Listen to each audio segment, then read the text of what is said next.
জন্য খুব খারাপ লাগছে। রাগে মেগে উল্টো পাল্টা বলে তো দিলাম, কিন্তু সেদিন 9টার সময় মেসেজ সেন্ড হয়ে গেল। আমি খুব অবাক। রাত্রি 2:30 অবধি ওর সাথে কথা বলেছি। মানে কথা মানে কি, কথা ঝগড়া এইসবই তো চলতে থাকে বেশিরভাগ, আর্গুমেন্ট, এগুলো তর্কাতর্কি, ইগো, আমাদের খুব ইগো প্রবলেম আছে, এরকম নানান রকম প্রবলেম আছে। তো ড্যাশে নাই দম, যাবো দমদম ব্যাপারও আছে। কারোই সেরকম বিশেষ দম নাই, কিন্তু দেখাই আমরা বাবারে বাবা, মাটিতে যেন আমাদের পা পড়ে না, ঘামান্ডে, এরকম একটা ব্যাপার। তো যাই হোক, এই তো চলতে থাকে। তো রাত্রি 2:30 অব্দি কথা বললাম। তো ও তো সাধারণত খুব লেট করে ঘুম থেকে ওঠে। আমি কি লেট করে উঠি? আমি তো জেগে জেগে থাকি, কাজ করি, ঘুমায় পড়ি, বুনোকে বিস্কুট খাওয়াই, আবার একটু ঘুমায় পড়ি, এরকম করতে থাকি। কিন্তু ও অ্যাকচুয়ালি ওঠে 11:30, 12টা, আগে উঠতো 1টা, 2টো। বেশিরভাগ টাইমটা, 17 বছরের বেশিরভাগ টাইমটা দেখেছি ও 1টার আগে ঘুম থেকে ওঠে না, 1টা, 1:30টা। তো রাত্রিবেলা 2:30 অব্দি কথা বলার পর সকালবেলা আমার কি মাথা গরম হলো, আমি একটা খারাপ SMS ওকে পাঠিয়েছি রাগ করে। তো যাই হোক, তখন দেখি 9টা বাজে। 9টার সময় দেখলাম মেসেজ সেন্ড হয়ে গেল। তার আগের দিনও আমায় বলছিল হসপিটালে গেছিল। কিন্তু হসপিটালে যে কেন গেছিল, বিশ্বাস করো ভূতনাথ বাবার দিব্যি আমি জিজ্ঞেস করতেই ভুলে গেছি।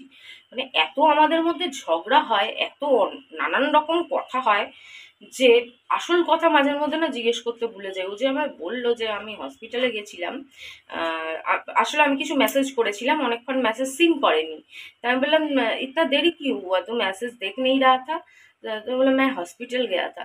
তো আমি তারপরে যে জিজ্ঞেস করবো কিউ গেয়া থা, সেটা ভুলে গিয়ে অন্য কথায় চলে গেছি। সেটা তো আর জিজ্ঞেসই করলাম না।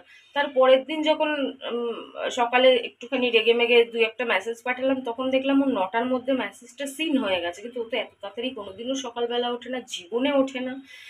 17 বছরের লাইফে আমি শুনিনি কোনো কাজ বা কেউ কোনো ক্ষতি বা কোনো কোনো বন্ধু কেউ মারা গেছে বা কিছু এরকম, এরকম নানান হঠাৎ করে কোনো ঘটনা, বা রাজস্থান যাবে বা রাজস্থান থেকে এসছে, এইরকম কিছু না হলে সকাল 9টায় জীবনেও কোনোদিন ওঠে না। কিন্তু সেদিন দেখলাম 9টার মধ্যে মেসেজ সিন হয়ে গেছে, আমি ব্লকও হয়ে গেছি ওই ফালতু মেসেজ দেখে। তো যাই হোক, তো মনে একটা খটকা লাগলো, 9টার সময় উঠেছে, তার আগের দিন হসপিটালে গেছিল, কি হলো আমি তো বুঝতেও পারছি না। যাই হোক, জিজ্ঞেস করে নেব। 10টা গালি খাবো ঠিকই, কিন্তু জিজ্ঞেস করে নেব। তোমাদের একটা কথা বলছি, ও এমন জায়গায় পৌঁছে গেছে যে আমায় কেউ ছোট করলে ও ও হয়তো কোথাও কোথাও না কোথাও মনে খুশি খুশি হয়। আমি ওকে ছোট করতে পারলে কোথাও না কোথাও আমি মনে খুশি হই। কিন্তু এটা কিন্তু ক্ষণিকের সময়ের জন্য, এটা আমি বুঝতে পারি। আরে এত বছরের এক্সপিরিয়েন্স, 17 বছরের এক্সপিরিয়েন্স, আর যদি প্রেমের এক্সপিরিয়েন্স ধরি তাহলে সেই খোকনের থেকে ধরলে ধরে রাখো 25 বছর, জানি না এখন হিসাব করতে হবে, এরকম একটা এক্সপিরিয়েন্স। তো এত পুরনো এক্সপিরিয়েন্স, তো এত সোজা? কিছু তো শিখেছি, কিছু তো বুঝেছি, কিছু তো জেনেছি। তো যাই হোক, তারপরে তো ইনফ্যাচুয়েশন হ্যানা ত্যানা এগুলো রয়েছেই। তো উম, এইটুকুনি তো বুঝেছি যে ভালো ও বাসে অনেক অনেক, ভালো আমিও বাসি অনেক অনেক। কিন্তু এই যে চাঁদেও যেরকম দাগ থাকে, প্রত্যেকটা সৌন্দর্যতার মধ্যেও যেমন কোথাও না কোথাও কিছু না কিছু দাগ থাকে, সাদার মধ্যেও হয়তো কোথাও না কোথাও একটা কালির ছিটা থাকে, সেরকমই ভালোবাসার সাথেও এগুলো রয়েছে, ইগো প্রবলেম। আর এগুলো ইগো প্রবলেমের জন্যই হয়, যে ওর মনে হয় যে আমি ওকে হয়তো কোথাও না কোথাও ছোট করছি, তাই আমাকেও কেউ ছোট করলে ও হ্যাপি হয়। কিন্তু এগুলো কিন্তু ওকেও আমি বোঝাতে পারি না, হয়তো বা ও আমায় বোঝাতে পারে না যে এগুলো ক্ষণিকের ব্যাপার। এটা অ্যাকচুয়ালি আসল না। আসল এটাই যে ও কষ্ট পেলে আমিও কষ্ট পাই। হয়তো আমি কষ্ট পেলে ও কষ্ট পায় কিনা আমি জানি না, কিন্তু ও কষ্ট পেলে আমি কষ্ট পাই। যদি মজা করে যাই বলে না, মজা করে ওকে উপরে পাঠিয়ে দেই না, সেটা বড় কথা না, সে তো বুনোর বাবাও আমায় রোজ উপরে পাঠায়। তাই বলে কি আর সত্যি সত্যি চাইবে যে আমি মরে যাই? নিশ্চয়ই না। সেরকম মুখেতে তো আমিও বুনোর বাবাকে কতবার উপরে পাঠাই, সেরকম আর কি। মুখে যাই বলি না কেন, রাগের মাথায় যাই বলি না কেন, অ্যাকচুয়ালি মন থেকে ওর খারাপ হলে সবচেয়ে বেশি দুঃখ আমিই পাবো, সবচেয়ে বেশি ভেঙে হয়তো আমিই যাব। সেটা আমি ওকে কখনো বোঝাতে পারি না, আর বোঝাতে চাইও না। কিছু জিনিস লোকানোই থাকুক, কিছু জিনিস অজানাই থাকুক, তাই না? কিছু জিনিস ও ভুল ভাবে, ভুলটা ভুলই থাকুক, ভুলটা ধরিয়ে দেওয়ার কোনো দরকার নেই। ও যেটা ভাবে সেটাই ভাবতে থাকুক। ভুল নিজের থেকে না ভাঙলে কেউ ভাঙাতেও পারে না।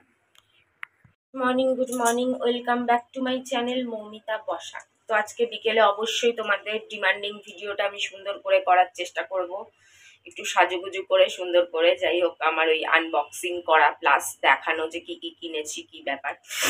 তো যাই হোক, একটা কথা মাঝে মাঝে মনের মধ্যে খুব কষ্ট দেয়, জানো তো। জানি হিংসায় হিংসায় বলেছে, হিংসায় করেছে, যা বলেছে যা করেছে, যখন আমার প্রথম চ্যানেল ছিল। তাও প্রথমবারেরটা তাও আমি চলো ছেড়ে দিলাম। আমি ইচ্ছা করে কিছু, চাই ভিডিওর খাতিরেই হোক, চাই যার খাতিরেই হোক, কিছু উচ্ছৃঙ্খল পানা করতাম ভিডিওর খাতিরে। কিন্তু জিনিসটা বলতাম না সেটা, যে আমি এটা ভিডিওর খাতিরে একটু বাড়াবাড়ি করে বলছি বা বাড়াবাড়ি করে দেখাচ্ছি বা কিছু। ব্যাপারটা অ্যাকচুয়ালি সেরকম নয়। ব্যাপারটা কি জিনিসটা ক্লারিফাই করতাম না, জিনিসটা সাফাই দিতাম না, ঠিকভাবে ঠিকভাবে বোঝাতাম না। ঠিক আছে, হচ্ছে হোক, যত বদনাম বলে না, জিসকা জিতনা জিসকা নাম হ্যায় ওহি বদনাম হ্যায়। তো সেরকম ব্যাপারটা। তো ভালোই হচ্ছে একদিকে, এরকম ভেবে ভেবে বলতাম না। ওটা গেল প্রথম চ্যানেল, ঠিক আছে। সেকেন্ড চ্যানেল আর এই চ্যানেল, এখন না ভিডিওর খাতিরে ইচ্ছে করে মানে উশৃঙ্খলা বা কিছু দেখানোর চেষ্টা করি না কিছু। যারাই আমায় খারাপ, সে তো দেখো মানুষ কাকে না খারাপ বলে। এমন কোনো পৃথিবীতে সোশ্যাল মিডিয়ায় মানুষ নেই যে যাকে খারাপ বলার মানুষ নেই, যার হেটার্স নেই একটা হলেও। প্রত্যেকটা মানুষের যেরকম কিছু লাভার্স থাকে, সেরকম কিছু হেটার্স থাকবেই থাকবে। সে যতই ভালো হোক, যতই খারাপ হোক, যতই মাঝখানে হোক, থাকবেই। এটাই নিয়ম, এটাই এই দুনিয়ার, এই সমাজের নিয়ম। কিন্তু তবুও মাঝে মাঝে আমি ভেবে পাই না, যারা আমাকে খারাপ বলে তারা কি কোনোদিন টিভি দেখে না? তারা কি কোনোদিন নিউজ দেখে না? মানে কিসের জন্য? শুধু রাজীবের জন্য? আর রাজীবের জন্য কেন? রাজীবের জন্য, এইগুলোর জন্যই তো একদিন এরা আমায় দ্রৌপদী বলেছিল, আমি নাকি দ্রৌপদী। তো তো দ্রৌপদী সব স্বামীর সাথে থাকতে পারেন, তাই তো? সব স্বামীর সাথে থাকতেন। তাহলে আমিও তো আমার সব হাজবেন্ডের সাথে দেখা করতে পারি, ঘুরতে পারি, খেতে পারি, উঠতে পারি, বসতে পারি, হাঁটতে পারি, মুততে পারি। তাহলে নয়, তার দ্রৌপদী বলা উচিত ছিল না তাহলে? আর যদি বলেছিল, তাহলে যেরকম হওয়া উচিত সেরকমটাই, স্বাভাবিক ব্যাপারটাই মেনে নেওয়া উচিত। অজিত, যার সাথে আমার কোনো সম্পর্ক সেভাবে নেই, মানে কি, কোনো ফিজিক্যালি কোনো সম্পর্ক নেই, না আছে ওর কাছে পয়সা, ও আমার কোনো মেন্টালি ফিজিক্যালি কোনো সুখই পূরণ করতে পারে না। না কোনো খরচা করে খাই, মানে ঘুরিয়ে ফিরিয়ে গয়নাগাটি, শাড়ি, জামা কাপড় এসব দিয়ে কোনো শখ পূরণ করতে পারে। আজকাল টিভি খুললেই দেখা যায় যে কর্মঠ পুরুষ, সুন্দর পুরুষ, চাকরি বাকরি করে, বিজনেস ফিজনেস করতেন, সেরকম পুরুষ, তারপরেরও বউয়ের পোষালো না, অন্য পুরুষের হাত ধরে, অন্য ব্যাটার হাত ধরে পালালো। তাও এমন কারো যে যে যে নতুনই উড়ে এসে জুড়ে বসেছে। এই না 10 বছরের পুরনো প্রেম ছিল, বা 15 বছরের ছিল, বা 20 বছরের ছিল, বা 25 বছর, নতুন সম্পর্ক হয়েছে, বিয়ের পরে আবার সম্পর্ক করেছে, তারা হাত ধরে পালাইছে। কেউ কেউ বরের মেরে দিয়ে, ওর জন্যই তো টিভিতে এসছে, কেউ কেউ বরের সর্বনাশ করে দিয়ে, উপরে পাঠিয়ে দিয়ে তারপরে পালাইছে, তারপর ধরা পড়ে গেছে, সব শেষ, সেটা পরের কথা। এরকম হাজার হাজার দেখা যায় জগৎপুরে। তো মনে হয় যে কত দেখে এসছি এরকম। হয়তো স্বামীর ক্ষতি করেনি, স্বামীর মর্জিতেই, কিন্তু এরকম এক্সট্রা সম্পর্ক প্রচুর প্রচুর প্রচুর প্রচুর প্রচুর। মানে মানে ভালো ভাবে যদি বলি, মানে 2-4টে ঘর বাদ দিয়ে এরকম মানুষ খুঁজে পাওয়া যাবে। এরকমও দেখে এসছি যে ঠিকঠাক সুন্দর স্বামী থাকতেও সম্পর্ক, কারো পয়সার চাহিদা, কারো অন্যান্য জিনিসের চাহিদা, কারো শারীরিক চাহিদা। তো আমার কি নেই? আমারও তো আছে, কিন্তু তবুও আমি, তাও রাজীব, তোমরা তো দেখেছো রাজীবের সাথে আমার সম্পর্ক হয়েছিল, হয়তো আর কটা দিন গেলে হয় 2 বছর চলে হবে দুর্গাপুজো এলে। 2 বছর হয়ে গেছে আমাদের মধ্যে কোনো সম্পর্কের।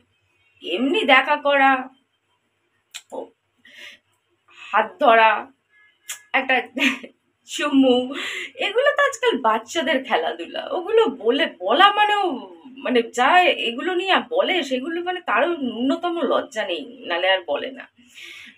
এগুলো আজকাল বাচ্চাদের, এগুলো আজকাল যেসব কোয়েট স্কুল থাকে স্কুলের মধ্যে হয়ে যায় ওইটুকুনি কাণ্ড কারখানা। ছোটবেলায় কত কাণ্ড কারখানা এরকম দেখেছি, বাথরুমের পাশে, জলের ট্যাঙ্কির পিছনে, জল ভরতে যেতাম জলের ট্যাঙ্কির পিছনে, কেন একদম ছোটবেলায় তো পড়তাম নিউ ব্যারাকপুরে কোয়েট স্কুলে, আশুতোষ পাল জ্ঞান তীর্থ, ছেলে আর মেয়েরা একসাথে ক্লাস 4 অব্দি পড়েছি।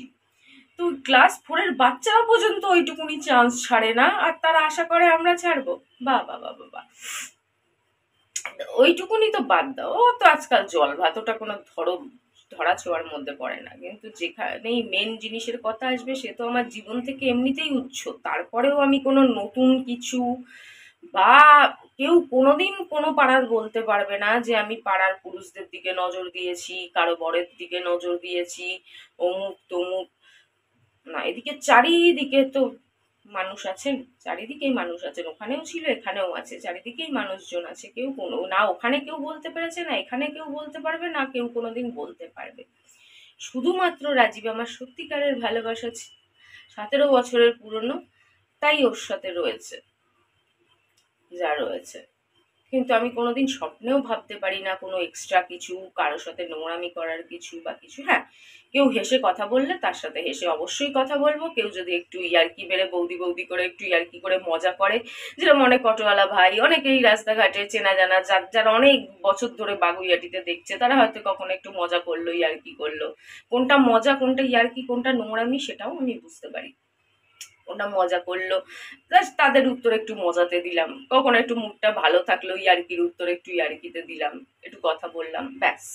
ওইটুকু ওইটুকু, এর বেশি দৌড় আমার নাই, এর বেশি আমি ভাবতেও পারি না। তা যেই সমাজে এত কিছু ঘটে যাচ্ছে তলে তলে তলে তলে, সেই সমাজে আমি একটা এমন মানুষের সাথে কাটিয়ে দিলাম, যে একটা 10 বছরে একটা 200 টাকার রূপোর নাকচেবি বা 400 টাকার একটা রূপোর আংটি কিনে দিতে পারলো না। কত শখ করে একটা পায়ের তোড়া চেয়েছিলাম যে 1000 টাকার মধ্যেই দে, 10 বছরে একটা 1000 টাকার রূপোর পায়ের তোড়া পর্যন্ত দিতে পারলো না, তার সাথেই কাটিয়ে দিলাম। এমনকি সে ফিজিক্যাল দিক থেকেও দিন দিন আনস্টেবল হয়ে পড়ছে, তারপরেও আমি তার সাথেই আছি। তারপরেও মানুষ যে এত কি চায় মানুষের থেকে, মানে কি চায়, মানুষের জায়গায় ভগবান চায়, মানুষ ভগবান হয়ে যাবে। আর ভগবান হলেও তো দেখা যায় সিরিয়াল খুললে, এই যে রোজ 8টার সময় কালার্সে একটা সিরিয়াল হয়, সেখানে দেখতে পারি বাবারে বাবা, ভগবানদের মধ্যেও কি কাণ্ড কারখানা, কোনোটা বাদ নেই। মানুষের মধ্যে যা আছে ভগবানের মধ্যে, ঝগড়া মারামারি হিংসা হিংসি, ওর বউকে নিয়ে ও টানা হেঁচড়া করার চেষ্টা, ওর বউকে হরণ করার চেষ্টা, অন্যের বউকে বিয়ে করার চেষ্টা, কোনটা নাই? তাহলে এটা বললেও ভুল যে ভগবান চায় নাকি আমায়। মানুষ তো মানুষই হব। কি আর বলবো মানুষকে, তবে যেন মনটা রাজীবের জন্য খুব খারাপ লাগছে। বিস্কুট ভিজিয়েছি, আর রইল বাকি পোশাক আশাকের জন্য কিছু মানুষের খারাপ বলা, তাহলে সেটা আর কি বলবো। মডার্ন পোশাক পরা আর ইচ্ছাকৃত খুলে দেখানো, দুটোর মাঝখানে হাজার হাজার গুণ ফারাক আছে। আর মডার্ন পোশাক পরা বা হট প্যান্ট পরা বা ক্রপ টপ পরা, এগুলো না আইনের চোখে খারাপ, না কোনো বইয়ের পাতায় লেখা আছে, না কোনো উচ্চ স্তরের মানুষরা এসব মানেন, না কোর্ট মানে, না কানুন মানে, না কেউ মানেন। তার মানে সেই কথার কোনো দাম নেই, সেটা শুধু মানুষের মানসিকতার প্রবলেম, মানুষের চোখের প্রবলেম, মানুষের চিন্তা ভাবনার প্রবলেম। এই কথার কোনো বাস্তবতা নেই। তাহলে তাহলে আর কি বাকি রইল? I don't know.